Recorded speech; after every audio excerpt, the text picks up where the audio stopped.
আমরা চাপ দিয়ে আমরা ঢুকে দিলাম। আচ্ছা আচ্ছা, এটা তো বাঁকা কেন? আচ্ছা যা। আচ্ছা, থ্যাংক ইউ স্যার। হ্যাঁ আচ্ছা, ঠিক আছে, শুরু করছেন? হ্যাঁ, শুরু হয়েছে। বিসমিল্লাহির রহমানির রহিম।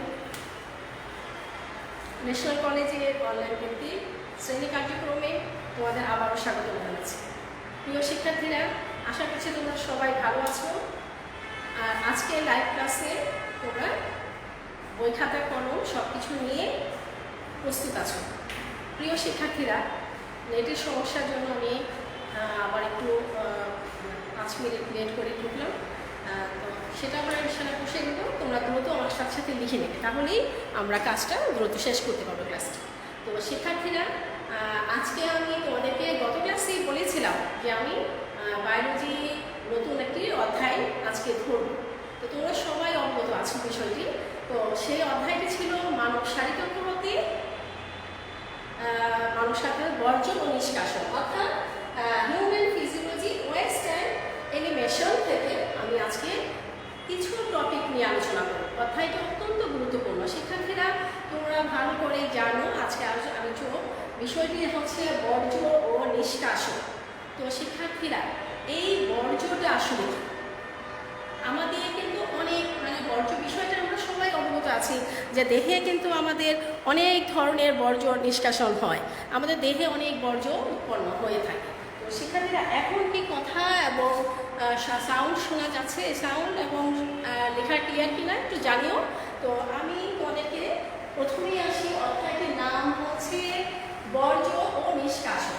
শিক্ষার্থীরা, তাহলে বলো তো বর্জ্যটা কি? বর্জ্য কি অর্থাৎ ওয়েস্ট যেটাকে আমরা বলি, এটা কি? তো মানব দেহ, আমাদের অধ্যায়টি হচ্ছে মানব শারীরতন্ত্র হতে বর্জ্য নিষ্কাশন। তাহলে আমাদের দেহে বর্জ্য জিনিসটা কি? শিক্ষার্থীরা, আমাদের বেঁচে থাকার জন্য আমরা খাদ্য গ্রহণ করি। সেটা কি ধরনের হতে পারে? সেটা আমরা শর্করা, আমিষ, তারপর ভিটামিন, বিভিন্ন ধরনের খাদ্য আমরা গ্রহণ করে থাকি। এই খাদ্য খাওয়ার উদ্দেশ্য হলো আমাদের শক্তি উৎপাদন করা, কিন্তু পাশাপাশি কিন্তু এই খাবারের পাশাপাশি আমাদের শক্তি উৎপাদন হওয়ার পাশাপাশি কিছু বর্জ্য আমাদের দেহের ভিতর উৎপন্ন হয়ে থাকে। তোমরা সেই বর্জ্যগুলো সম্পর্কে অভিজ্ঞতা তোমাদের জানা আছে। সেই বর্জ্যগুলোর মধ্যে একটি বর্জ্য হচ্ছে ইউরিন, তারপর স্টোন, তারপর হচ্ছে কার্বন ডাইঅক্সাইড, ঘাম ইত্যাদি বর্জ্য পদার্থগুলো আমরা কী করি? আমাদের দেহ থেকে উৎপন্ন হয়, অর্থাৎ শক্তি উৎপন্ন হওয়ার পাশাপাশি আমাদের কিছু বর্জ্য দেহ থেকে উৎপন্ন হয়। এখন প্রশ্নটা ছিল যে বর্জ্য কি? শিক্ষার্থীরা, বর্জ্য তাহলে আসলে কি? বর্জ্যটা হচ্ছে আমাদের যে আমাদের দেহে উৎপন্ন যে বস্তুগুলো বিষাক্ত এবং ক্ষতিকারক এবং অপ্রয়োজনীয়, যা দেহ থেকে দ্রুত নিষ্কাশনের প্রয়োজন হয়, সেটাই হচ্ছে বর্জ্য। তো শিক্ষার্থীরা, তাহলে বর্জ্য বিষয়টা আমরা মোটামুটি অবগত হয়েছি যে বর্জ্য জিনিসটা আসলে কি। তাহলে শিক্ষার্থীরা এবার বুঝো যে বর্জ্য ব্যাপারে আমরা আরও কিছু আলোচনা করবো। তার আগে আমাদেরকে বলতে চাচ্ছি যে প্রতিনিয়ত আমাদের দেহে কিন্তু বিপাকীয় কার্য সম্পাদন হয়। আমি কিছুক্ষণ আগে তোমাদেরকে সে কথাটা বলেছি। কি কারণে? যে আমরা বেঁচে থাকার জন্য কি করি? খাদ্য গ্রহণ করি। আর খাদ্য গ্রহণ করার সাথে সাথে আমাদের দেহে কি হচ্ছে? সেটা পাশাপাশি আমাদের দেহে নানান বিপাকীয় কার্যগুলি সংঘটিত হতে থাকে। আমরা যখন খাবার গ্রহণ করি তখন আমাদের দেহে এই খাবার যখন আমরা প্রথমে মুখে প্রবেশ করাই এবং সেটা দাঁতে চর্বণের মাধ্যমে গলা ধোয়ানোর উপযোগী হয়। তারপর গলা দিয়ে সেই খাবারটা যখন নিচে নেমে আসে তখন কি হয়? সেই খাবারগুলো আমাদের পাকস্থলীতে গিয়ে পৌঁছায়, কিন্তু সেগুলো আমাদের দেহের জন্য প্রয়োজনীয় উপাদানসমূহ সংশ্লিষ্ট হয়। অর্থাৎ আমরা যখন আমাদের খাদ্যগুলো যখন বিপাকীয় কার্যকরীগুলো যখন সংঘটিত হয়, শিক্ষার্থীরা, তখন কি হয়? বিপাকীয় ক্রিয়ায় একদিকে আমাদের দেহের প্রয়োজনীয় উপাদানসমূহগুলো কি হয়? সংশ্লেষিত হয়। আর পাশাপাশি আমাদের প্রয়োজনীয় উপাদানগুলো তো আমাদের দেহে সংশ্লেষিত হচ্ছে, আর এর পাশাপাশি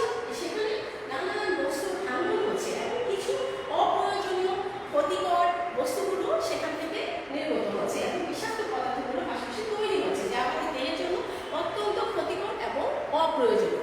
তো শিক্ষার্থীরা এই অপ্রয়োজনীয়গুলোর মধ্য থেকে একটি হলো প্রয়োজনীয় অপ্রয়োজনীয় বস্তুটা হচ্ছে বর্জ্যের মধ্যে একটি হচ্ছে নাইট্রোজেন গঠিত বর্জ্য, যেটাকে আমরা বলি ইউরিন বা মূত্র। তো শিক্ষার্থীরা অধ্যায়টি হচ্ছে ইউরিন এবং সেটা নিষ্কাশন নিয়ে। তো আমরা সবাই অবগত আছি ইউরিনের প্রধান অঙ্গটা হচ্ছে কি বৃক্ক বা কিডনি। আমি তোমাদের এই বর্জ্য বা নিষ্কাশন নিয়ে আরও কিছু আলোচনা করে আমি বৃক্কর গঠনটা নিয়ে মূলত আজকে আমি আলোচনা করব।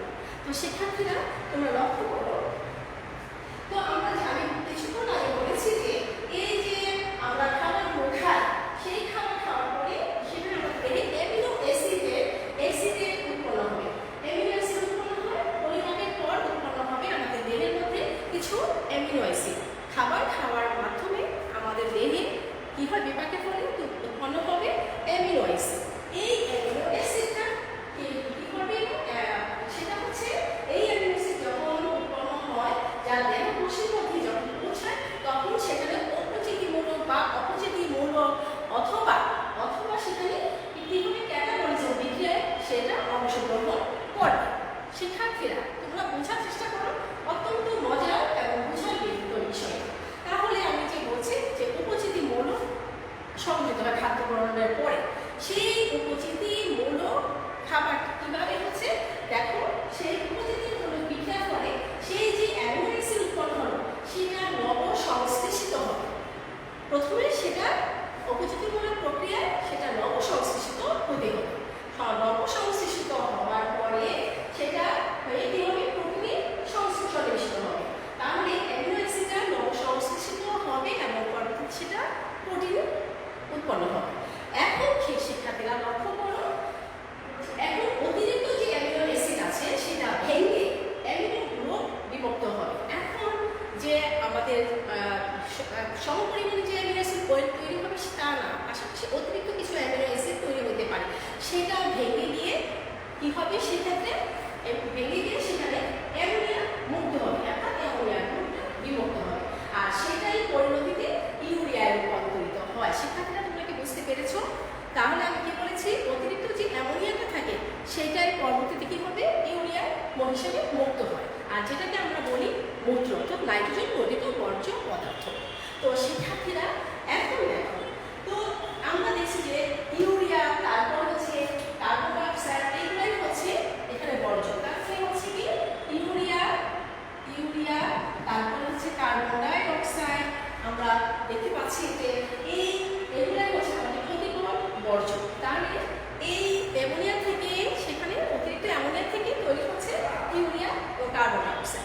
এখন শিক্ষার্থীরা দেখো, কার্বন ডাই অক্সাইড কিন্তু নাইট্রোজেন অনুপস্থিত, ফলে সেখানে কি হচ্ছে, ইউরিয়ার মধ্যে নাইট্রোজেন গঠিত বর্জ্য পদার্থ আছে বলে সেটা আমাদের দেহ থেকে দ্রুত নিষ্কাশন করার প্রয়োজন হয়, আর সেই জন্য আমরা দেহ থেকে এটা দ্রুত নিষ্কাশন করে থাকি।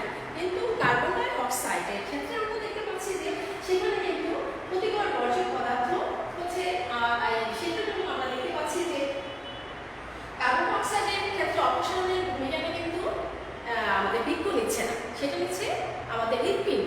অর্থাৎ কার্বন ডাই অক্সাইডটা আবার বাইরে নিষ্কাশনের জন্য আমাদের এই কাজটি বৃক্ক করে না, তাহলে সেই কাজটি করছে কে, সেই কার্বন ডাই অক্সাইডের কাজটি করছে হলো আমাদের হৃৎপিণ্ড। তো শিক্ষার্থীরা এখন যদি আমি বলি যে রেচন বর্জ্য কি, তোমরা পড়াটা দেখো যে রেচনটা কি, আমি আস্তে আস্তে দেখতে ঘটনে আসবো, তোমাদের এই জিনিসগুলো আগে জানতে হবে যে রেচন কি। শিক্ষার্থীরা অর্থাৎ এক্সক্রিয়েশন, রেচনের আমরা এক্সক্রিয়েশন করতে পারি। শিক্ষার্থীর পাশাপাশি সবসময় ইংলিশ টার্মগুলো শিখে রাখবে। এক্সক্রিয়েশন কি শিক্ষার্থীরা, এক্সক্রিয়েশনটা কি অর্থাৎ রেচন কি, তো তোমরা বুঝতেই পেরেছো, যেহেতু ইউরিনটা হচ্ছে এখানে বর্জ্য, তাহলে রেচনটা কি হতে পারে, তার রেচনটা কি হবে শিক্ষার্থীরা, অর্থাৎ এটা হচ্ছে একটা শারীরিক প্রক্রিয়া। রেচন হচ্ছে একটা শারীরিক প্রক্রিয়া, যে প্রক্রিয়ায় আমাদের প্রাণী দেহে বিপাকের ফলে যে নাইট্রোজেনটা উৎপন্ন হয়, সেই পদার্থটি, সেই যে নাইট্রোজেন নিয়মিত নিষ্কাশিত হয়, সেটাই হচ্ছে রেচন। রেচন। তো শিক্ষার্থীরা আমি কি বলেছি, শারীরিক প্রক্রিয়ায় প্রাণী কোষে আমাদের যে প্রাণী কোষের শারীরিক প্রক্রিয়া যে নাইট্রোজেন গঠিত বর্জ্য পদার্থ, আমাদের নাইট্রোজেন গঠিত বর্জ্য পদার্থ যে প্রক্রিয়ার মাধ্যমে আমাদের দেহ থেকে নিষ্কাশিত হচ্ছে সেটাই হচ্ছে রেচন। শিক্ষার্থীরা এখন দেখো বা এক্সটেনশন আমরা বলি, এখন আমাদের জানা দরকার এই রেচনের অঙ্গটা কি। শিক্ষার্থীরা তাহলে দেখো এবার আমি ধীরে ধীরে আসছি। তাহলে রেচন অঙ্গ কি তোমরা নিশ্চয়ই বুঝতে পেরেছ। রেচন অঙ্গটা কি হতে পারে, অর্থাৎ এই রেচন কাজে অংশগ্রহণকারী যে বিশেষ অঙ্গটি, আমাদের দেহে যে বিশেষ অঙ্গটি রেচন কাজে অংশগ্রহণ করে সেটাই হচ্ছে রেচন অঙ্গ। তাহলে তোমরা বলতেই পারো রেচন অঙ্গটি আমাদের দেহের বিশেষ অঙ্গটি কোনটি? অবশ্যই বলবে বৃক্ক বা কিডনি। শিক্ষার্থীরা এই বৃক্ক বা কিডনি হচ্ছে আমাদের রেচন অঙ্গ নামে পরিচিত। এখন যদি আমি বলি রেচন তন্ত্রটা কি, শিক্ষার্থীরা দেখো কিভাবে আসছে পর্যায়ক্রমে রেচন তন্ত্রটা কি। এখন তো শিক্ষার্থীরা তোমরা লিখে ফেলো যে এক্সক্রিটরি সিস্টেম কি, অর্থাৎ হোয়াট ইজ এক্সক্রিটরি সিস্টেম। আমরা এটা লিখতে পারি যে হোয়াট ইজ এক্সক্রিটরি সিস্টেম।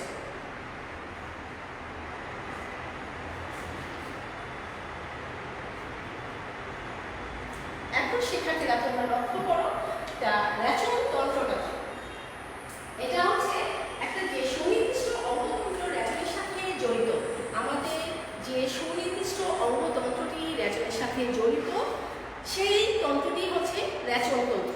তো শিক্ষার্থীরা এখন তোমরা লক্ষ্য করো যে এই যে রেচন তন্ত্রের সাথে জড়িত সেটা এই রেচন তন্ত্রের মাধ্যমে আমাদের দেহের প্রায় 80%, অর্থাৎ আমাদের দেহের প্রায় 80% বর্জ্য এই রেচন তন্ত্রের মাধ্যমে দেহ থেকে নিষ্কাশিত হয়। তাহলে থাকলো আর 20%।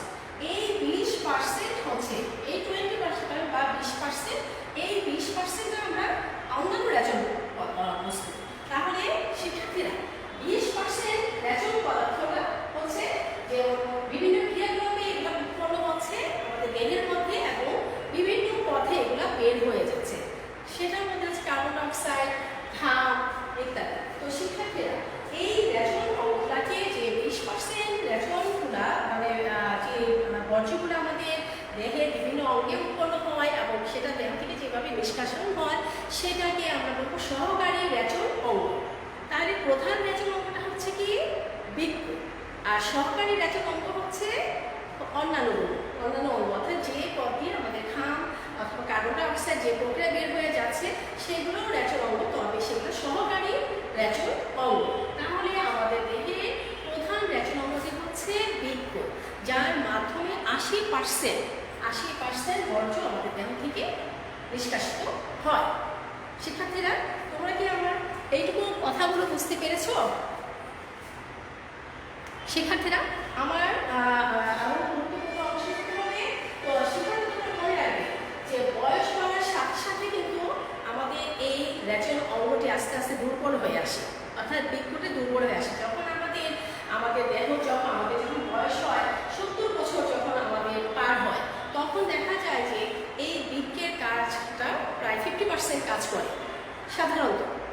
আর যদি আরো অন্যান্য অসুখ বিসুখ থাকে তাহলে এই অঙ্গটি আরো দ্রুত দুর্বল হয়ে যায়। শিক্ষার্থীরা এটা মনে রাখবে তোমরা।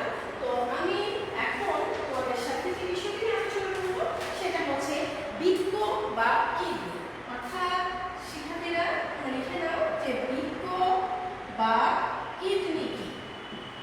কিডনি কি? তো এখন আমি বৃক্ক বা কিডনি কি সেই বিষয়টা নিয়ে তোমাদের সাথে আমি এখন আলোচনা করব। সেটা তো বৃক্কটা কি তোমাদের নিশ্চয়ই মনে আছে যে আমাদের যে উদর অর্থাৎ পাকস্থলী পেট, উদর গাত্রের বৃক্কটা কোথায় অবস্থান করে এটা আমাদের সবার প্রথমে জানতে হবে। তো আমাদের উদর গাত্রের পিছনে দুই মেরুদণ্ডের মাঝামাঝি। তো এখন মেরুদণ্ডের আমাদের যে মেরুদণ্ড আছে মেরুদণ্ডের দুপাশে বক্ষপিঞ্জরের নিচে এবং পৃষ্ঠপ্রাচীর সংলগ্ন। তাহলে বক্ষ প্রাচীরের পিছনে এবং 2 পৃষ্ঠ সংলগ্ন যে অঙ্গ বৃক্ক অবস্থান করে। তাহলে সেখানে আমরা জেনে গেলাম। এখন উদর গহ্বরে, এখন তোমাদের মনে রাখতে হবে যে আমাদের উদর গহ্বরের মধ্যে যে যকৃত অবস্থান করে, সেই যকৃত অবস্থানের কারণে আমাদের একজোড়া বৃক্ক আছে, সেই বৃক্কর অবস্থানটা একটু আপ ডাউন করে, অর্থাৎ বাঁ পাশের বৃক্কটি সামান্য ডান পাশের বৃক্ক থেকে কিডনি থেকে সামান্য উপরে অবস্থান করে। কি কারণে? আমি তোমাদের বলেছি যে আমাদের যে উদর ডাক্তার আছে, উদর গহ্বরের মধ্যে যে যকৃত আছে, সেই যকৃতের অবস্থানের কারণে বাম বৃক্কটি বা বাম কিডনিটি ডান কিডনি থেকে সামান্য উপরে অবস্থান করে। সেক্ষেত্রে এটা তোমার অবস্থাটা অবশ্যই মনে রাখবে। আর প্রতিটা বৃক্ক নেড়ে চাপা অনেকটা সিমের বিচি আকৃতি, তোমরা মনে রাখবে একজোড়া অবস্থান করে এবং সেটা হচ্ছে একদম সিমের বিচির মতো দেখতে, চাপা দেখতে অনেকটা নিরেট। তাহলে এখন আমি সেই বৃক্কের গঠনটা আলোচনা করছি, আর সেটা অনেকটা লালচে রঙের হয়ে থাকে। তাহলে আমি কি বলেছি, আমাদের দেহে একজোড়া বৃক্ক থাকে এবং এই বৃক্ষটি দেখতে নেড়ের চাপা অনেকটা সিমের বিচির মতো। শিক্ষার্থীরা, এই সিমের বিচির মতো অনেকটা লালচে বর্ণে দেখা যায়। এখন আমি সেই বৃক্ষের চিত্রটা অঙ্কন করব। তোমরা অবশ্যই চিত্রটা আমার সাথে সাথে অঙ্কন করবে, কারণ পরীক্ষা দিয়ে তোমাদের ছবি আঁকতে হয়। আমি বোর্ডে আঁকলে তোমরা যদি আমার সাথে সাথে চিত্রটা অঙ্কন করো তাহলে সহজে ধরতে পারবে। তো শিক্ষার্থীরা, তোমরা আমার সাথে সাথে আমি কীভাবে চিত্র অঙ্কন করছি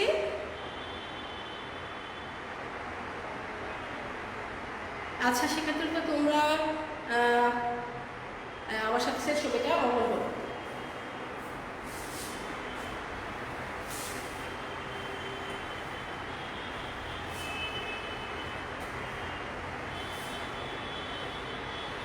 এখন আমি একটি বৃক্কের চিত্র অঙ্কন করব। তো তোমরা লক্ষ্য করো, দেখো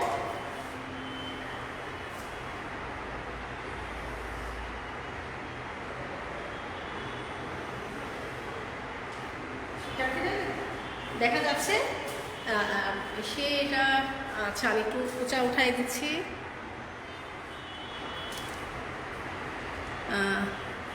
এটা মনে হয় বেশি বড় হয়ে গেল। সেখানে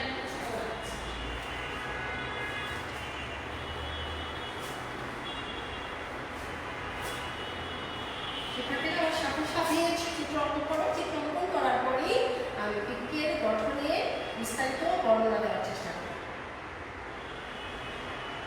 এখন দেখো, এটাকে 2টা লেয়ার দিয়ে দাও, কাছাকাছি দিয়ে 2টা লেয়ার এভাবে এঁকে দাও। এটা হচ্ছে রেনাল ক্যাপসুল। এই অংশটার নাম হচ্ছে renal capsule. Renal capsule.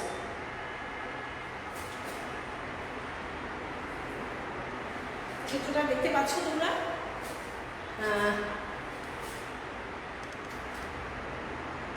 Renal capsule. তারপরে এখন তোমরা চিত্রটা এঁকে ফেলো। Renal capsule. তারপর হচ্ছে এই অংশটা হচ্ছে কর্টেক্স। আমরা ভিতর দিয়ে আরেকটা অংশ আঁকাবো, এটার নাম হচ্ছে, এই অংশটার নাম হচ্ছে কর্টেক্স। এটা হচ্ছে কর্টেক্স। তো শিক্ষার্থীরা, এখন দেখো, তারপরে হচ্ছে এই ভিতরের যে অংশটা সেটা হচ্ছে মেডুলা। মেডুলা। এখন আমরা এই কর্টেক্সের মেডুলা অংশের মধ্যে আমরা আরো কিছু অংশ আঁকাবো। সেটা হচ্ছে এভাবে তোমরা চিত্র অঙ্কন করে দাও সুবিধার জন্য। তোমরা এইভাবে কয়েকটা এভাবে ছবিটা এঁকে নিতে পারো। এখন এইভাবে ছবিটা এঁকে নাও। এখন মনে রাখবে এইটা হচ্ছে পেপিলা, এটা হচ্ছে পেপিলা। তো আমি এখানে পেপিলাটা এঁকে ফেললাম। পেপিলা।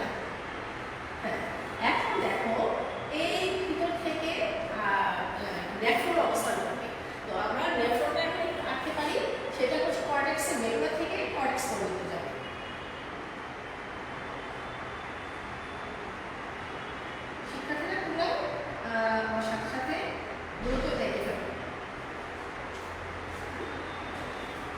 আছে এটা একটু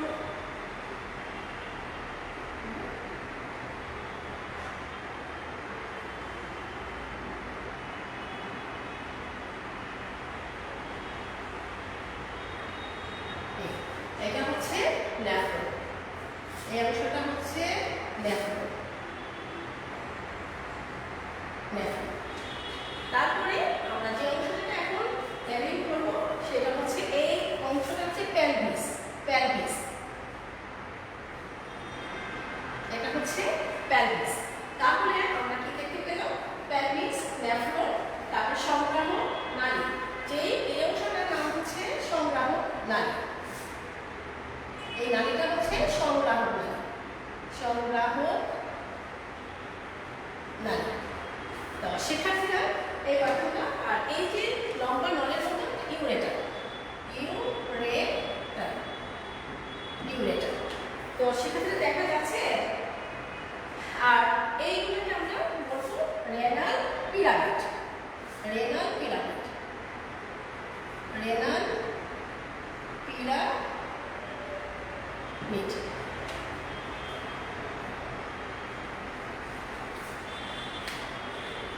শিক্ষার্থীরা এখন এটা হচ্ছে কিসের ছবি আঁকবো? বৃক্কের লম্বচ্ছেদ। চিত্রটার নাম লিখতে হবে, চিত্র বৃক্কের লম্বচ্ছেদ। বৃক্কের লম্বচ্ছেদ। হ্যাঁ, তোমরা চিত্রটা অঙ্কন করতে পেরেছো? শিক্ষার্থীরা চিত্রটা অঙ্কন করতে পেরেছো? আচ্ছা, এবার লিখে দাও বৃক্কের লম্বচ্ছেদ। আমি একে একে সবগুলোর বর্ণনা দিচ্ছি, তোমরা লক্ষ্য করো এবং সাথে সাথে বোঝার চেষ্টা করে। এটা অত্যন্ত গুরুত্বপূর্ণ। আমাদের নিজেদের বৃক্ক সম্পর্কে আমাদের জানা উচিত। আমি এখন যে বর্ণনাটা দিব তোমরা সেটার সাথে সাথে বোঝার চেষ্টা করো। তাহলে আমরা বৃক্কের লম্বচ্ছেদে কি কি দেখতে পাচ্ছি? আমরা বৃক্কের লম্বচ্ছেদে দেখতে পাচ্ছি তিনটা প্রধান অংশ, কর্টেক্স, তারপর হচ্ছে মেডুলা, তারপর হচ্ছে পেলভিস। হ্যাঁ, এই হচ্ছে কর্টেক্স, এই স্তরটা হচ্ছে কর্টেক্স, তারপরে এই ভিতর অংশটা হচ্ছে মেডুলা, তারপরে হচ্ছে আর এই অংশটা হচ্ছে পেলভিস। এখন এই জায়গার মধ্যে আমরা একটু কিছু শেপ দিয়ে বুঝে দিতে পারি। এইভাবে তোমরা এইভাবে কিছু দিতে পারো, চিহ্ন দিয়ে দিতে পারো, অথবা এইভাবে একটু শেপ দিয়ে দিতে পারো। এখন আমি প্রত্যেকটা এগুলা এই পেলভিসের মাধ্যমে ইউনিটটা দিয়ে নোটসটা বের হয়ে আসে। এখন আমি প্রত্যেকটার বর্ণনা দিচ্ছি, সেখানে তোমরা লক্ষ্য করো। আমি কি বলেছিলাম? এই বৃক্কের দৈর্ঘ্য 10 থেকে 15 সেন্টিমিটার হয়ে থাকে। এই বৃক্কেটার দৈর্ঘ্য যদি আমরা দেখে থাকি তাহলে সাধারণত 10 থেকে 15 সেন্টিমিটার হয়ে থাকে। 10 থেকে 15 সেন্টিমিটার দৈর্ঘ্য হয়ে থাকে। আর প্রস্থটা হয়ে থাকে আরো কম। তো প্রস্থটা হচ্ছে 5 থেকে 6 সেন্টিমিটার। তাহলে প্রস্থ হচ্ছে 5 থেকে 7 সেন্টিমিটার। তো শিক্ষার্থীরা প্রস্থ হচ্ছে 5 থেকে 7 সেন্টিমিটার। তাহলে মানে আমি কি বলেছি? বৃক্কের দৈর্ঘ্যটা হচ্ছে 10 থেকে 15 সেন্টিমিটার আর প্রস্থ হচ্ছে 5 থেকে 7 সেন্টিমিটার। শিক্ষার্থীরা এই হচ্ছে বৃক্কের দৈর্ঘ্য এবং প্রস্থের হিসাব। আর স্থূলত্ব অর্থাৎ পুরুত্ব হচ্ছে 3 সেন্টিমিটার। স্থূলত্ব হচ্ছে 3 সেন্টিমিটার। আমরা এই পাশে লিখে দিতে পারি স্থূলত্ব, স্থূলত্ব হচ্ছে 3 সেন্টিমিটার। 3 সেন্টিমিটার। এই হচ্ছে বৃক্কের বাহ্যিক গঠন। আমরা এইভাবে আমরা দেখতে পাবো। তো শিক্ষার্থীরা তোমরা মনে রাখবে যে প্রত্যেকটি ক্ষেত্রে, পুরুষের ক্ষেত্রে এবং স্ত্রীদের ক্ষেত্রে বৃক্কের ওজন একরকম নয়। একটি পুরুষের ক্ষেত্রে বৃক্কের ওজন স্ত্রী লোকের বৃক্কের ওজনের চেয়ে একটু বেশি হয়। তাহলে কতটুকু হয়ে থাকে তা আমরা মনে রাখার জন্য দেখতে পারি। পুরুষের ক্ষেত্রে বৃক্কের ওজন 150 থেকে 170 গ্রাম হয়ে থাকে। 150 থেকে 170 গ্রাম হয়ে থাকে। আর স্ত্রীদের ক্ষেত্রে একটু ভিন্ন। সেক্ষেত্রে তোমরা লেখাটা কি দেখা যাচ্ছে? আচ্ছা, এটুকু লেখে নাও, আমি মুছে দিব আবার। হ্যাঁ, স্ত্রীদের ক্ষেত্রে এটা হচ্ছে 130 থেকে 150 গ্রাম। এটা ওজন হচ্ছে 130 থেকে 150 গ্রাম। তো শিক্ষার্থীরা সময় প্রায় চলে যাচ্ছে, কিন্তু আমার কিন্তু বর্ণনা এখন শেষ হয়। তো শিক্ষার্থীরা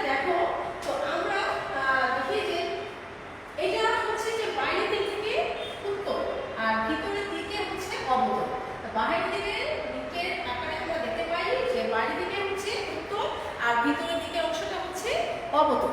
তো এখন তোমরা লক্ষ্য করো, এবার তোমরা দেখো যে বাহিরের অংশটা হচ্ছে উত্তল আর ভিতরের অংশটা হচ্ছে অবতল। তো এবার শিক্ষার্থীরা লক্ষ্য করো, তাহলে বাহিরের যে অবতল আর ভিতরের অবতল অংশের মধ্যে কিছু ভাঁজ দেখা যাচ্ছে, এগুলোকে বলা হয় হিলিয়াম। ভিতরের দিকে যে ভাঁজগুলো আমরা দেখতে পাচ্ছি, এই ভাঁজগুলোর নাম হচ্ছে হিলিয়াম। শিক্ষার্থীরা তার পরবর্তীতে আমরা দেখো সম্পূর্ণ বৃহৎ ক্যাপসুলের মধ্যে আমরা দেখতে পাই ক্যাপসুল তন্তুময় যোজক কলা দ্বারা এটা সম্পূর্ণ বৃক্ষটা ক্যাপসুলের ভিতরে তন্তুময় অনেকগুলো যোজক কলা এটার ভিতরে বিদ্যমান আছে। তো শিক্ষার্থীরা তারপরে আমরা দেখবো যে এই সম্পূর্ণ আমরা এখন আমি বৃক্ষের বাহ্যিক গঠনের কথাটা বললাম, যেটা সিমের বিচির মতো, এটা বাইরে থেকে উত্তল, ভিতর থেকে অবতল, তারপরে অবতল অংশের মধ্যে কিছু ভাঁজের মতো অংশ দেখা যায় যাদের নাম বলা হচ্ছে হিলিয়াম। শিক্ষার্থীরা তারপরে দেখো এই কথাগুলো বললাম, এখন এই বৃক্ষের যদি আমরা প্রস্থচ্ছেদ করি তাহলে এটার গঠনে আরো ব্যাপকভাবে আমরা জানতে পারবো। তাহলে বৃক্ষের আমরা অনুচ্ছেদে আমরা কি কি পাই, অন্তর গঠনে আমরা কি কি পাই। তো বৃক্ষের লম্বচ্ছেদের পরে আমরা বাইরে থেকে যে আমরা শক্ত অংশ দেখতে পাবো, বাইরে থেকে অপেক্ষাকৃত শক্ত যে অংশ দেখতে পাবো, সেটা যোজক কলা দ্বারা যে নির্মিত অংশ দেখতে পাবো, সেটাই হচ্ছে গিয়ে ক্যাপসুল। তাহলে আমরা বৃক্ষের লম্বচ্ছেদে দেখতে পাবো যে বাইরে থেকে তুলনামূলকভাবে শক্ত, এই অংশটার নাম হচ্ছে ক্যাপসুল। তারপরে আমরা দেখতে পাবো যে সেই অংশটা কিন্তু অবশ্যই যোজক কলা দ্বারা গঠিত। শিক্ষার্থীরা বাইরের অংশটা উত্তল এবং যোজক কলা দ্বারা নির্মিত, যাকে বলা হচ্ছে ক্যাপসুল। তো তাহলে আমরা বৃক্ষের লম্বচ্ছেদে তিনটা সুস্পষ্ট অংশ দেখতে পাচ্ছি, কর্টেক্স, মেডুলা আর হচ্ছে আর কি দেখতে পাচ্ছি, প্যালভিস। এখন শিক্ষার্থীরা তোমরা লক্ষ্য করো ক্যাপসুলের নিচে যে ঘন গাঢ় অংশটা আমরা তুলনামূলকভাবে দেখতে পাই, এই অংশটার নামই হচ্ছে কর্টেক্স।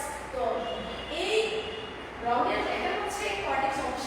তো ক্যাপসুলের এই গাঢ় রঙের স্তরটা হচ্ছে কর্টেক্স। শিক্ষার্থীরা সবচেয়ে ভিতরে যে আমরা দেখতে পাচ্ছি কর্টেক্সটা কিন্তু অংশটা কিন্তু অত্যন্ত তন্তুময়, এই কর্টেক্সের অংশটা অবশ্যই শক্ত হয় এবং তন্তুময় হবে। আর শিক্ষার্থীরা এটা কিন্তু অবশ্যই যোজক টিস্যু এবং অসংখ্য রেনাল কর্পাসল নিয়ে এটা গঠিত। এখানে যোজক টিস্যু আছে আর রেনাল কর্পাসল, এই আমরা এই কর্টেক্স অংশের মধ্যে আমরা অবশ্যই দেখতে পাবো। তারপরে সেটা কিন্তু আমরা খালি চোখে দেখতে পারবো। আর এখানে কিন্তু আমরা নেফ্রনকে দেখতে পাচ্ছি, প্রায় প্রতিটা বৃক্ষের মধ্যে প্রায় 10 লক্ষ নেফ্রন থাকতে পারে। এই যে আমি নেফ্রন লিখেছি, তোমরা লিখে রাখতে পারো, প্রায় 10 লক্ষ, প্রায় 10 লক্ষ প্রতিটা বৃক্ষের মধ্যে প্রায় 10 লক্ষ নেফ্রন থাকে। তাহলে আমরা জানি বৃক্ষের কার্যকরী একক বা ক্ষুদ্রতম একক হচ্ছে নেফ্রন। তাহলে প্রায় 10 লক্ষ প্রতিটা বৃক্ষের মধ্যে 10 লক্ষ নেফ্রন নিয়ে এটা গঠিত। তাহলে তোমরা এটা মনে রাখার জন্য যেমন পাশেও লিখে রাখতে পারো। তো শিক্ষার্থীরা এখন দেখো, তাহলে আমরা এগুলো মোটামুটি খালি চোখে দেখতে পারো। এরপরে হচ্ছে এটার পরবর্তী অংশটা কি, মেডুলা। শিক্ষার্থীরা মেডুলা অংশের ক্ষেত্রে আমরা বলতে পারি যে কর্টেক্সের যে নিচে অংশটাই হচ্ছে মেডুলা। এটা হালকা অপেক্ষা একটু হালকা রঙের হয়, হালকা লাল রঙের হয়। এই কর্টেক্সের নিচের এই অংশটা হালকা লাল রঙের হয়ে থাকে। তো শিক্ষার্থীরা কর্টেক্সের পরবর্তী অংশটাই হচ্ছে মেডুলা। তো এখানে এটা কিন্তু অনেকগুলো পিরামিড বা লোব আমরা এখানে দেখতে পাচ্ছি, ত্রিভুজ আকৃতি, এগুলো পিরামিড বা এগুলাকে যাকে আমরা লোব বলতে পারি, এই লোবগুলো নিয়ে এটা গঠিত। তো শিক্ষার্থীরা এখন এই লোবগুলাকে আমরা পিরামিড বলতে পারি। এই পিরামিডের সংখ্যা আসলে একটা সুনির্দিষ্ট আছে। তো তোমরা ছবিটা অবশ্যই দ্রুত এঁকে ফেলো। আর হচ্ছে মনে রাখবে যে এখান থেকে মনে রাখবে যে এই পিরামিডগুলো কিন্তু 8 থেকে 18টি হতে পারে, অর্থাৎ সর্বনিম্ন 8টি আর সর্বোচ্চ 18টি। প্রতিটা বৃক্ষের মধ্যে এই পিরামিডগুলো 8 থেকে 18টি হবে। তো শিক্ষার্থীরা এরপরে আমরা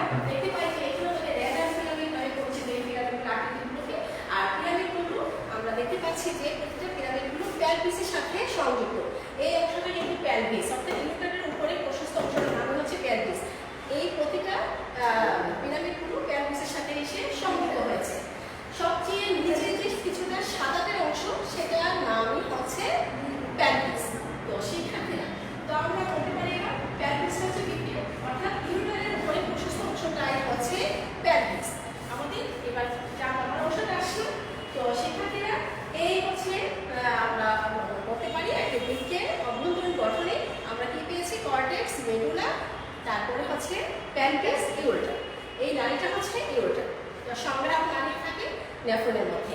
তো সেখানে না আমি এখন আমি তোমাদেরকে যেটা বলবো সেটা তোমরা অবশ্যই জেনে রাখো যে আমাদের বৃক্কের কাজ কি। তো তোমরা কাজটাকে একটু মনে রাখার চেষ্টা করবে। কাজ আমরা অবশ্যই জানি, এতক্ষণ পড়া থেকে আমরা বুঝে গেছি বৃক্কের কত রকমের কাজ থাকতে পারে। বৃক্ষর প্রধান কাজই হচ্ছে বর্জ্য, নাইট্রোজেন গঠিত বর্জ্যকে নিষ্কাশন করা, দেহ থেকে খুব দ্রুত নিষ্কাশন করাটাই হচ্ছে এই বৃক্ষের প্রধান কাজ। তাছাড়াও কিন্তু আমাদেরকে আর কাজ করতে, সেটা হচ্ছে যে বৃক্ষে আমাদের দেহের যে পানিটা থাকে, সেই আমরা যে পানি খাই, সেগুলো খাওয়ার মাধ্যমে পানিগুলো পাই, সেই পানির ভারসাম্যটাও রক্ষা করে এই বৃক্ষ। তাছাড়াও শিক্ষার্থীরা আরও অনেক অনেক কাজগুলো করে, যেমন অম্ল ক্ষারের ভারসাম্য রক্ষা করে। এই বৃক্ষের মাধ্যমে আমাদের দেহের যে অম্ল ক্ষারগুলো আছে সেটার ভারসাম্য রক্ষা হয়। তাছাড়াও বৃক্ষ আমাদের যে হরমোন, আমাদের কিছু হরমোন আছে যেমন এরিথ্রোপয়েটিন নামক হরমোন আছে, সেটা ক্ষরণে সাহায্য করে। তারপরে আছে বৃক্ষের আরও কাজ আছে, যেমন রেনিন নামক এনজাইম, এই বৃক্ষটা রেনিন নামক যে কিছু এনজাইম থাকবে সেই কাজটাও বৃক্ষ করে থাকে শিক্ষার্থীরা। তারপরে কি হয়, রক্তচাপ যে আমাদের দেহের প্রতিরোধ যে রক্ত চাপ হয় সেই চাপটাকে নিয়ন্ত্রণ করে এই বৃক্ষ। তো আমরা মোটামুটি বৃক্ষের কাজটাও জেনে নিলাম। আগামী ক্লাসে শিক্ষার্থীরা আমরা তাছাড়া আয়নিক ভারসাম্য রক্ষা করে এই বৃক্ষ। শিক্ষার্থীরা জানার শেষ নেই, তোমরা অবশ্যই বইটা পড়বে, একাধিক বই পড়বে, চিত্রটা অঙ্কন করবে। তার কারণ বায়োলজিতে অঙ্কনের ছাড়া কোনো মার্কস দেওয়া হয় না। চিত্র অঙ্কন করতে পারলে আমরা চিত্র দেখেও কিন্তু অনেকগুলোই বর্ণনা, অনেকাংশ 50% বর্ণনা করতেই পারি। আমি তোমাদেরকে আবারও বলছি, প্র্যাকটিস করবে প্রচুর পরিমাণে, আর বিভিন্ন রাইটারের বইগুলো পড়বে। আগামী ক্লাসে আমি নেফ্রনের গঠন নিয়ে তোমাদের কাছে আবার আসবো।